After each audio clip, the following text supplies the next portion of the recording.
Brett McKay here, and welcome to another edition of the Art of Manliness podcast. Well, since the beginning of the Art of Manliness, I've had at the top of the website, as a part of my header, and he's also become basically an unofficial logo and mascot of the Art of Manliness. It's a bare-chested, mustached, bare-knuckle boxer. But that's not just any random 19th century bare-knuckle boxer. That is John L Sullivan, one of the greatest boxers in the history of the sport. He was the last bare-knuckle champion, and he was also a gloved boxing champion. He only lost once in his storied career, and besides being a fantastic boxer, the guy was just larger than life, just a character, just full of like virile, masculine energy. And at one time, during the 19th century, he was considered like the world's most famous person. He was America's first sports hero. The interesting thing about John L. Sullivan, despite his influence on the sport of boxing, despite his celebrity in the 19th century, there's really not that much out there about the man and his life. So I was really excited to learn about a new biography that just came out about John L. Sullivan. It's written by Christopher Klein. The name of the book is Strong Boy, The Life and Times of John L. Sullivan, America's First Sports Hero. We're going to talk to him about his book. We're going to talk to him about the life of John L. Sullivan. We're going to talk about his storied boxing career, but we're also going to talk about his deep personal flaws. The man was a very complicated, complex figure. We're going to talk about his personal flaws, his eventual triumph over those flaws, and we're going to talk about John L. Sullivan's lasting legacy on the sport of boxing, but as well as masculinity and manhood in America today. Really interesting podcast, so stay tuned. All right, Chris, welcome to the show. Thanks, Brett. Okay, so I'm really excited about your book, John L. Sullivan, the Strong Boy of Boston, because he's the guy that it's sort of like the unofficial mascot of the Art of Manliness. He's that old-time boxer at the top of our website. And as I wanted to learn more about him and his life, I was surprised how very little there is out there about John L. Sullivan and his career and his life. And I'm surprised because he was a huge celebrity and he really changed the sport of boxing. Why do you think there's so little about John L. Sullivan, and why did you decide to write his biography? Well, the last major biography of Sullivan was done about 25 years ago. And I think part of the reason one hasn't been done since then is that boxing is becoming a bit of a dying sport. It seems to live on in movies and books more so than actually in the ring. And I think that generation of people who heard stories about Sullivan from their parents, have passed along as well in the last quarter century.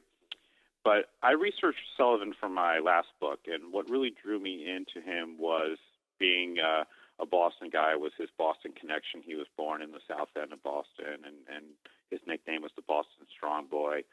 He was an Irish-American hero, and being an Irish-American, that intrigued me. And just finding out what a colorful figure he was, I thought, what a fun subject it would be for a biography. And the more I researched about Sullivan, the more I learned just what an important figure he is in American culture. He is the first sports superstar. He's the first Irish-American icon. And, we may think of him as this sepia-tone relic, but really he's very much a trailblazer for the modern age in which we live. So, just seeing how important he is for how we live our lives and how sports is such a central pillar of American culture today, I really thought it was time to freshen up the story. And, of course, in the last couple of decades with the rise of the Internet, we now have these great tools at our hand to be able to go back. And even though a lot hasn't been written about Sullivan maybe in the last 20 years, there are tens of thousands of articles that were written about him during his lifetime. And now you can sort of research that right from your desktop, going through all these old-time newspapers. So, it's a benefit that we have in terms of doing the research now that you couldn't 20, 25 years ago. Yeah, that was the thing that struck me about the book as I was reading about his life. He was a larger-than-life character, very colorful, complicated, but his story is sort of like it was intertwined with like the rise of modern America. with the rise of sports that he was living in a time when baseball and football and boxing were becoming national pastimes in America. He was living in a time when mass consumerism was coming alive, and he took advantage of that. He was around when the mass press, as we know it today, came around. And so it was just interesting to see how John L. Sullivan his life intersected with all these different aspects of American history at the same time. Yeah, exactly. And I'm not really much of a boxing fan per se. And, I wasn't really interested in writing a boxing book. But what I was interested in doing was using Sullivan as sort of, a linchpin to talk about these different movements that were occurring in American history. When you talk about the rise of celebrity culture and the immigration into America, and sort of the Gilded Age with the wealthy and the downtrodden, and how that might reflect on current times as well. So it was a great way to sort of get in and delve into all these different aspects of American history and American culture that, still impact us today. So let's talk about, you didn't set out to write a boxing book, but boxing looms large in the story. I guess what I got from your book when I was reading it, there was boxing before John L. Sullivan and there was boxing after John L. Sullivan. Can you talk about the state of boxing when John L. Sullivan came to power? What was it like before, and what was it like after he became a celebrity? So before Sullivan, boxing is completely different than what we think of today in terms of the modern sport. It's really a bare-knuckled affair. So these guys are fighting under what was called the London prize ring rules. So you would fight without gloves, and wrestling moves were legal. You could certainly get in a good amount of eye gouging and hair pulling. And so when you see these guys with these flowing handlebar mustaches, they didn't wear those into the ring. And they cut their hair really closely, too, because your opponent could very well just, grab a hold of your hair and get in a couple of good shots if you were down on the ground. And rounds would last as long as one of the fighters was on his feet. Once he hit the ground, that would be the end of a round. So rounds could last 3 seconds. They could last 35 minutes. And fights would go on until literally one fighter just couldn't go on any further. And it was such a brutal affair and sort of awash in corruption and gambling that it was outlawed just about everywhere in America.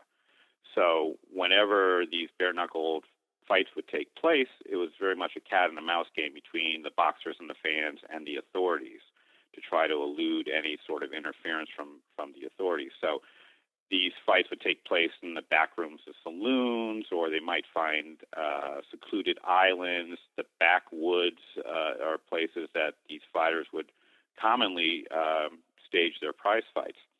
And when Sullivan comes along, he really insists on fighting with the new rules that were being implemented then, called the Marquis of Queensberry rules. And these are the more civilized rules of boxing, the ones that we're more familiar with today, where rounds are timed to last 3 minutes. The fights would be done with gloves.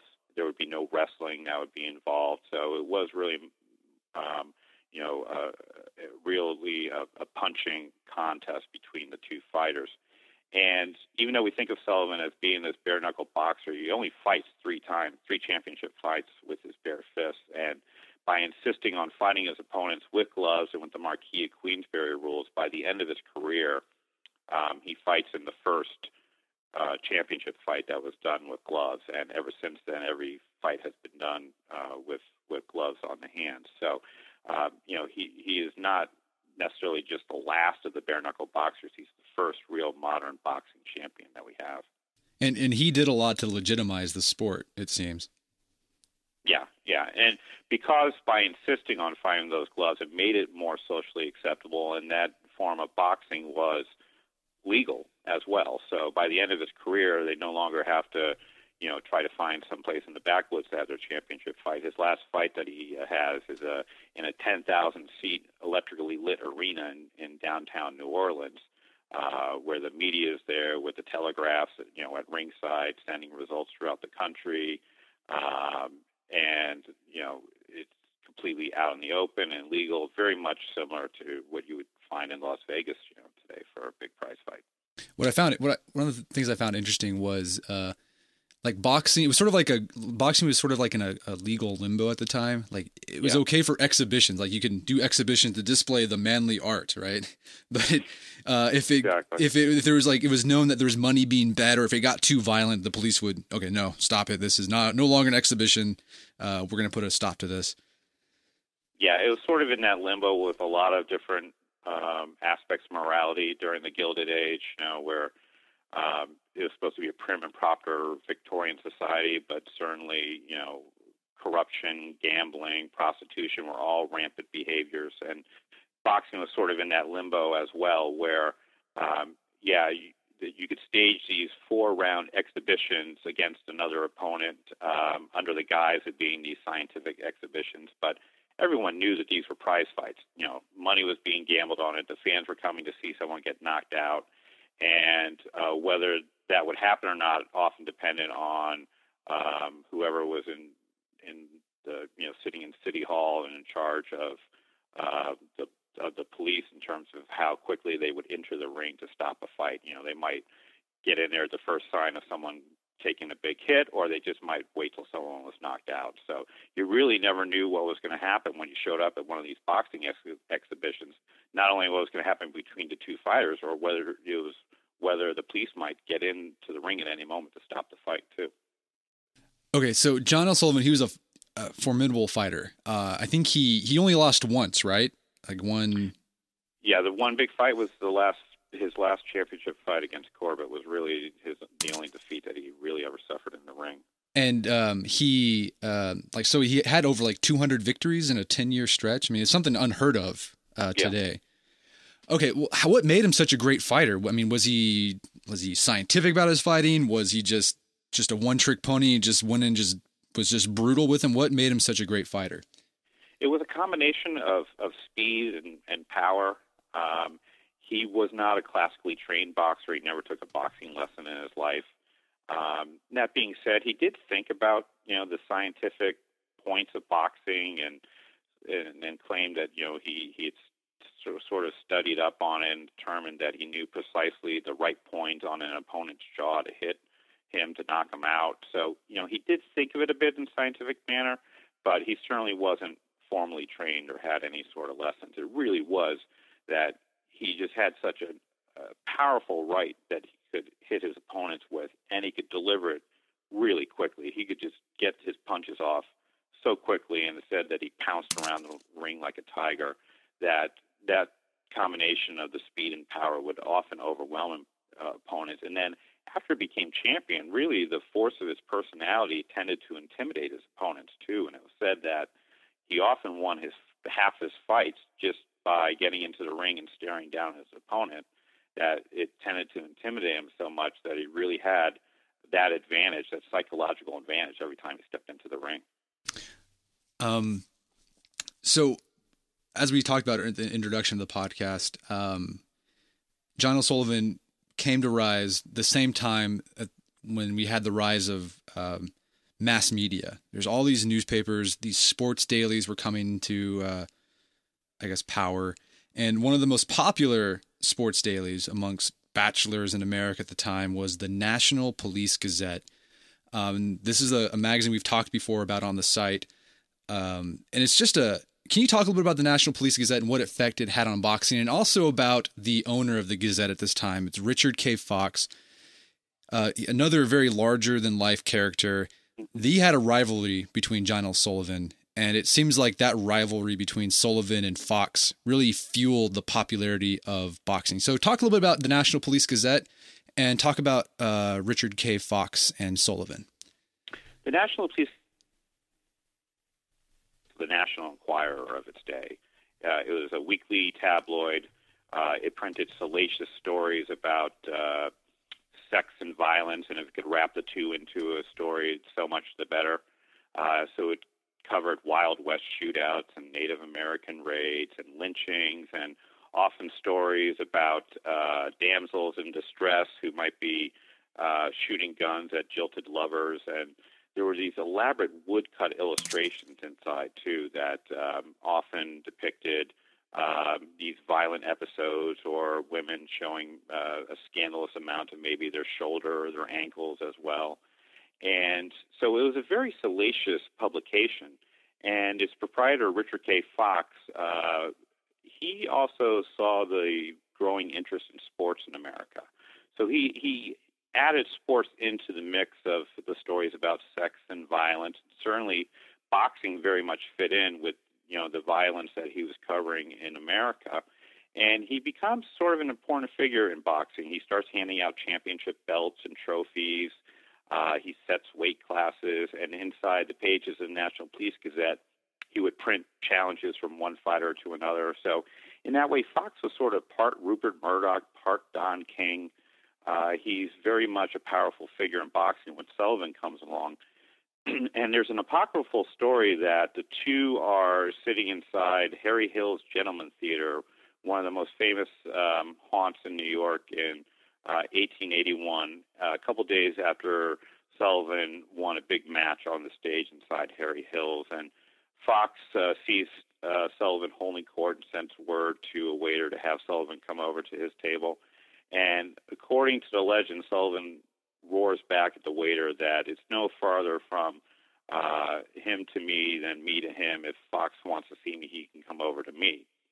And that supposedly is a story that launches the dislike of these two guys that lasts for the better part of Sullivan's career.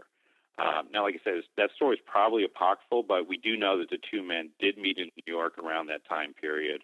And we do know that they did take an instant dislike to each other, probably because they were just very similar personalities. They both were Irish Americans. They were both very stubborn, bullheaded, successful, driven men. Fox was used to sort of getting his way by the power of the pen, and Sullivan his way by the power of the fist. And they were sort of like two magnets with the same polarity, so similar that they were just going to repel whenever they got together.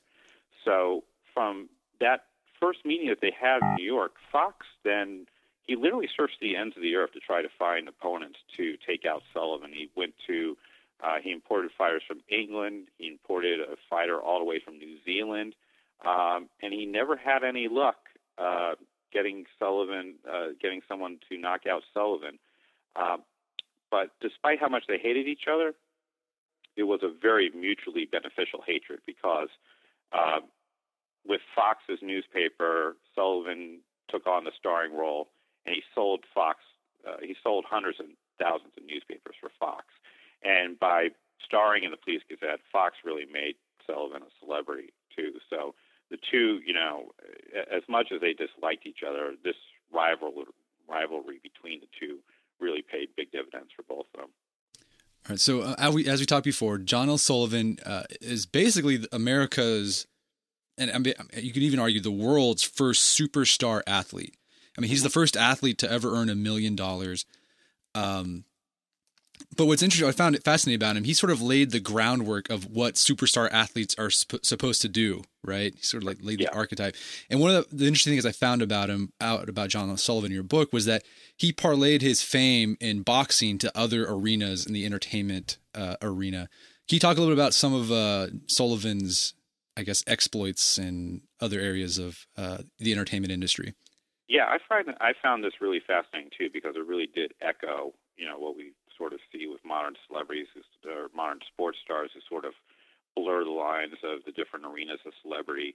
And this started off pretty early in Sullivan's championship reign. So a couple of years after he was champion, he signed on to a living statuary group. So he would travel around the country, appearing on different stages.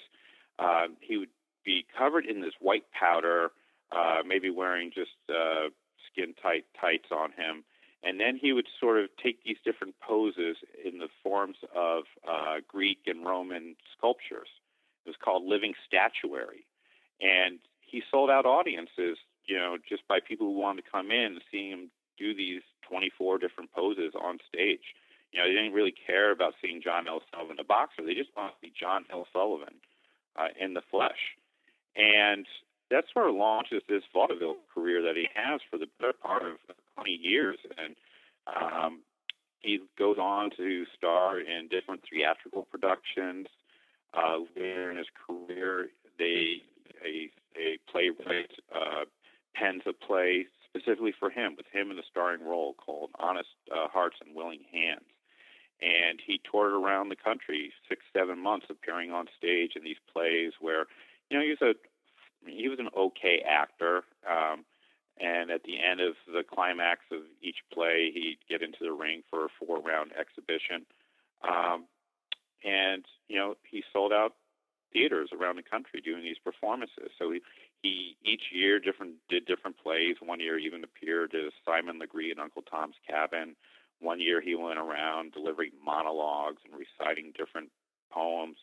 And he also would appear, he was hired by professional baseball teams to come and pitch exhibition games for them, or to umpire baseball games. And they'd get 7,000-8,000 people who would show up to watch a meaningless baseball game just to watch Sullivan pitch, It was really interesting to find how people really just, they paid good money just to see him in person, not necessarily to see him in the ring. Yeah, I just found that just completely fascinating, and it just I think you did a good job capturing sort of the birth of celebrity mania in America. Yeah, and it's amazing. People think about how our celebrity obsession today is something new, but it's been around for over 100 years. It's crazy. So let's talk. So John L. Sullivan, without a doubt, one of the best fighters in the history of boxing, but the man had a lot of personal flaws, like big time flaws. And the one that haunted him for most of his career was his alcoholism, his drinking. Can you talk a little bit about John L. Sullivan's battle with the bottle and how that affected his personal life, and how did it affect his career? Yeah, I mean, it appears that Sullivan was not a really big drinker until he won the championship in 1882. And then, he's got people who are, always wanting to buy him drinks. And he opens up his own saloon in Boston. And really, in short order, he really develops a really bad drinking problem that really does take its toll on him. And he suffers through some very bad illnesses after some drunken benders that he goes on a couple times. He summoned priests to his bedside to deliver last rites. One illness in particular, he dropped 60 pounds and was thought to really be near death, and they were sending out bulletins by the hour in terms of how he was faring. These drunken benders got him into countless run-ins with the law, where he'd get into barroom brawls, or even one time he was arrested for punching his horse out on one of the streets in Boston. In a breakup of his marriage, he becomes a very terrible alcoholic and comes home in these drunken states, and it appears that he took his work home with him and beat his wife on a number of different occasions. And in his boxing career, took its impact too. He showed up for one fight at Madison Square Garden. The place is sold out, waiting for him to come into the ring, and all of a sudden he shows up stumbling, drunk, into the ring and telling him that, he has a doctor's note that says he's too sick to go in to fight. But, everyone could just visibly see that he was terribly inebriated inside the ring. So, it took some shots to his reputation. It led to breakups with managers, led to a breakup with his marriage, and it was a big problem for him for 20 years. And then suddenly in 1905, according to him, he just calculated that he had earned $1 million and spent $500,000 of it on booze, and decided to quit cold turkey. And it appears that was true, that somehow he was able to just quit drinking just like that. And then later in his life, he became a temperance speaker too. So, it was sort of a redemptive moment for him later in his life. Yeah, I was glad to see that, because I've heard about John L. Sullivan's drunkenness and his wife beating, and I was glad to see he was able to turn it around at the end of his life. Yeah. Finally. So yeah, it is. Like you said, the biography of John L. Sullivan is very much like a redemption story at its heart. Another big flaw of John L. Sullivan that lots of other white men at the time had during the 19th century was he was a racist. And I loved how you did a good job explaining the race line in boxing, which was white fighters would not fight black fighters. And it was particularly poignant with Irish American fighters. Can you talk a little bit about the race line in boxing at the time? Yeah. In the 1880s, during Sullivan's time, boxing was actually probably one of the more integrated, if not the most integrated of sports in America. This is a time when, baseball is becoming segregated until that would last for, 60 years until the time of Jackie Robinson. But you would find white fighters and black fighters in the ring with one gigantic exception, that being for the championship bouts.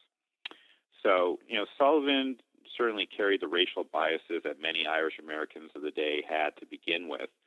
And then once he gets the championship, he really feels that it's his duty to keep a black man from ever wearing the championship belt. So he draws what he calls the color line and refuses to fight any black fighters once he became champion in the ring. And it appears that before he was champion, that there might have been some matches that were set up and never happened. But the fact is that he never once got into the ring with an African American or any sort of black fighter. And later in his career, in the last couple of years, there was a fighter named Peter Jackson. He was an Aboriginal fighter from Australia, and he was certainly among the handful of the top contenders of the day. In fact, in 1891, he fought Jim Corbett, who would go on to defeat Sullivan to a 61-round no contest.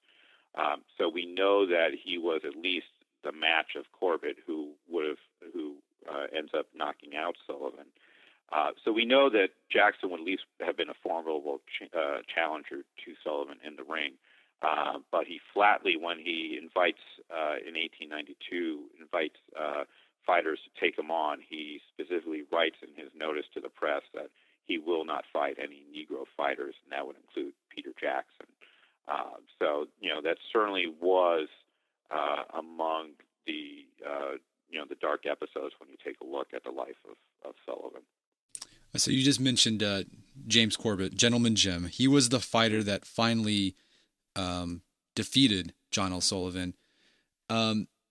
How was Corbett able to beat him? Was he a more scientific fighter than Sullivan? Was Sullivan just out of shape and just drunk? How did Corbett beat Sullivan? Sort of a combination of two. Corbett was a very different fighter and a very different personality from Sullivan. Now, Sullivan, as I said, never took a lesson in his life, but Corbett was a very technical, very scientific fighter. He had gone through a lot of training at the Olympic Club in San Francisco.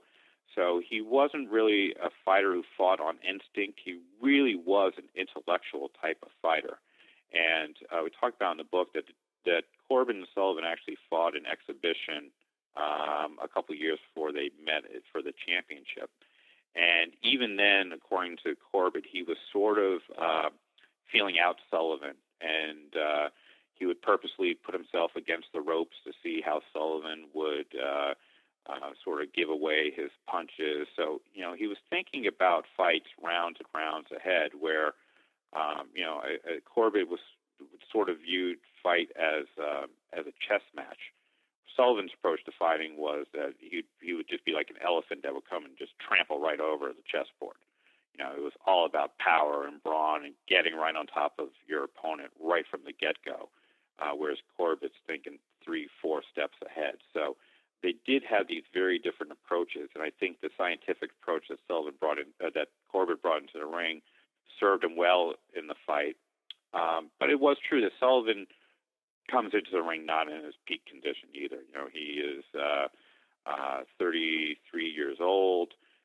He had not fought in the ring in a championship fight for 3 years. His training leading up to the fight was not all that rigorous. He had all these other activities on the side. So as he's training for the fight, he's also rehearsing for his new theatrical production that's going to start in the weeks after the fight. He's finishing up an autobiography. So he's not throwing himself, full throttle into the training. And, he's still a little bit out of shape when he shows up in the ring with Corbett and manages to put on a good fight.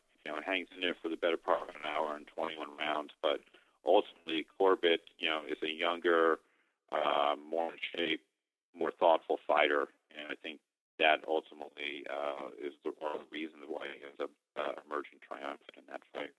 And what happened to Sullivan's career after the defeat? Did he sort of put boxing on the back burner and devoted more time to his acting career and his, I guess, just as a career as a celebrity? What did he do with the rest of his life? Yeah, I mean, he sort of becomes this professional celebrity. So he does have this fallback option where, he has been, at least for the 3 previous years, been going around the country starring these theatrical productions, and he continues to do that. And, he flirts every once in a while with getting back in the ring and fighting in a big championship fight, and every once in a while calls out these other fighters. But, he did not like training at all. He liked to indulge in food and drinking, and he sort of threw himself into that big time, after he lost to Corbett. And, I think he knew that he never was going to put the effort in to really get into the fighting shape that he wanted to be in. So a lot of these challenges, I think, were a lot of bluster that came from him. But he still did appear in the ring periodically. He would fight in different exhibitions against fighters. Mainly, these weren't real fights. He was just getting into the ring for different charity events and touring around the country. He actually toured with some of his former opponents, and they'd put on these different shows around the country. So, he kept in the boxing arena for a good almost 20 years after he lost that championship fight. But, he still was one of the more famous men in America, even after he was no longer the title holder, because, people just knew the great John L. and the Boston Strong Boy, and he still was touring the country and showing up in towns, cities all around America. So, he really was just this professional celebrity there for a long time. Yeah, I love there was a song, a vaudeville song written about him called "I Shook the Hand That Shook the Hand of John L. Sullivan." Yeah. I love that line. Okay, so his boxing career just sort of fizzled out and sort of spent the rest of his life doing the celebrity thing, acting. He became a temperance advocate. He also settled down with another woman, another wife, and he adopted his son, and he kind of became a farmer. I guess that's what he would describe, a country gentleman. Yep. Yeah. Yeah, his life sort of comes full circle at the end, as, a lot of life stories tend to. I think, as people mellow of age and they sort of take stock on where they've been, I think Sullivan sort of did the same thing. He was, 51, 52 years old, and he had given up drinking for a couple of years, and then he strikes up a romance with a childhood friend of his, and gets a divorce from his first wife and marries this woman, and they buy a farm outside of Boston. And Sullivan sort of rights those wrongs. He is this temperance advocate. He did have a son with his first wife, but he wasn't there when his son was born. He wasn't there when his son died suddenly at the age of 2.5, and by all indications, he never even visited the graveside of his son, and that was, just a terrible thing when you look back at that. But with his second wife, they bring in this orphan and adopt him, and bring in another friend of another young boy from a close friend that was going through health problems. And by all accounts, he was a great father figure to these boys. The kids that lived around him on the farm all loved him, and he was great with the kids. And he does settle down to be this farmer, and also to bring the story full circle, his parents emigrated from Ireland in the wake of the Great Hunger and the potato famine there, and the most bountiful crop that Sullivan is able to grow on his farm outside of Boston turns out to be potatoes. And I think it sort of shows that journey of that so many Irish American families went through, from the terrible hunger in Ireland to ultimately success here in America. All right. Time is coming to an end. Last question. Besides boxing, what legacy do you think Sullivan had on, I guess, manhood or masculinity in America? And I love the idea that Plutarch puts out there, that biography should be used for moral instruction. Is there any lessons that you took away from the life of Sullivan as you researched and wrote about him? Yeah, I think so. I mean, he is sort of this icon of masculinity, and I think even though you may not know much about Sullivan or even necessarily know his name, you probably know that image of the bare-chested, handlebarred, mustachioed figure that is sort of an icon for masculinity. And I sort of think there are obviously, when you examine any sort of life, those are those qualities that you admire and those that you would want to take instruction from. And I think the thing about Sullivan that made him such a fascinating character to me was just the way that he attacked life.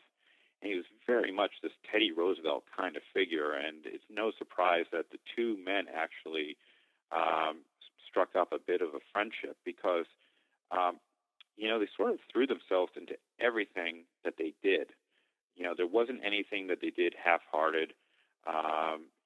Anytime Sullivan was in the ring, the minute that the fight started, he put his full effort into it, and that's sort of the way that he approached life as well. Is that he really lived life at full throttle, and you can't say that there were too many wasted minutes during the course of the day when it came to John L. Sullivan. And there's sort of a popular saying of the day that any man would sort of give 15 minutes, give anything just to spend 15 minutes in the skin of John L. Sullivan. And I think that's true for the most part, but then you do take a look at these black marks on sort of his life, being the racism, the way that he treated his son, the way that he treated his first wife, the drinking problem that he had. And, I think you look at those as instructive moments, as ones that when you look at your own life, you certainly wish that you do a better job as a father, as a husband, in terms of how you live your life with your family.